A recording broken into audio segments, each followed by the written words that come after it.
राजस्थान की सत्ता में एक साथ 92 विधायकों के इस्तीफे को लेकर जो अचानक से खबरें सामने आई थी, उस घटना को भुलाया नहीं जा सकता। क्योंकि अगर कांग्रेस पार्टी के नेता ही इस पर कुछ बातें ना करें तो भारतीय जनता पार्टी के कई सारे विधायक ये बात याद दिला ही देते हैं कि राजस्थान की सत्ता में इन विधायकों ने अपनी विधायकी का मजाक बना रखा है, यानी सरकार का मजाक बना रखा है। और जनता के लिए सरकार सिर्फ मजाक के तौर पर है, यानी कि ये सरकार जनता को एक तरीके से यहाँ पर बेवकूफ़ समझ रही है। ऐसी बातें भारतीय जनता पार्टी करती नजर आई थी। लेकिन 92 विधायकों की वो संख्या थी, उसमें 80 प्लस बताए गए थे। यहाँ पर अगर 80 प्लस भी विधायक थे तो यानी सरकार अल्पमत में है।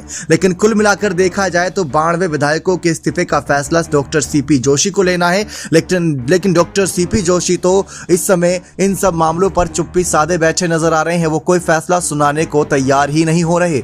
जी हाँ, आप सभी को बता दें, जब उनसे सवालात किए जाते हैं तो वो सवालों का जवाब इस तरीके से देते हैं जो बिल्कुल ही कहीं ना कहीं लोगों को चुभता नजर आता है। वो धन्यवाद कहकर निकल गए पिछली बैठक में, और जब दोबारा जानकारी सामने आई तो स्टैच्यू को, यानी कि जिस तरीके से विधानसभा अध्यक्षों और मुख्यमंत्री रहे कुछ बड़े नेताओं के स्टैच्यू जो बनने उसको लेकर उन्होंने जानकारी दी। लेकिन इस इस्तीफे की पूरी घटना पर चुप नजर आए। सोनिया गांधी ने फटकार लगाई थी सीपी जोशी से लेकर तमाम बड़े नेताओं को, जो और कारण बताओ नोटिस भी दिया था 3 विधायकों को। लेकिन 92 विधायकों के इस्तीफे का जिम्मेदार कौन था इसका अभी तक पता नहीं चला। अगर गहलोत थे तो गहलोत का सीएम पद छीनना चाहिए, अगर 3 विधायक थे तो उनकी इस्तीफा होना चाहिए।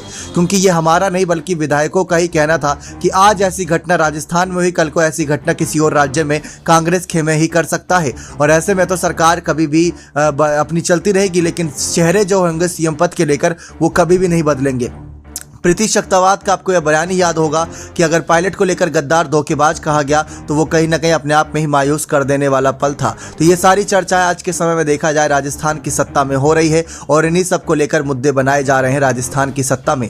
अब आपका क्या मानना है कि 92 विधायकों के इस्तीफे पर क्या फैसला होना चाहिए? क्या सचमुच उनके इस्तीफे को कबूल करके डॉक्टर सीपी जोशी को जल्द से जल्द सरकार गिरा देनी चाहिए, या फिर इस पर अब इंतजार करना चाहिए? क्योंकि खड़गे को भी इस पर मामले पर बहुत जल्द कोई ना कोई फैसला देना ही होगा। क्योंकि भारतीय जनता पार्टी जैसे जैसे चुनाव नजदीक आ रहे हैं इस पूरे सियासी घटना पर और ज्यादा हमलावर होती जा रही है। और अगर राजस्थान चुनाव से कुछ महीने पहले इस पूरे घटनाक्रम पर मोहर लगा दी गई तो समझ लीजिए राजस्थान में कांग्रेस की सरकार रिपीट होना तो दूर, सरकार की वापसी यहां पर तय बहुत मुश्किल नजर आएगी।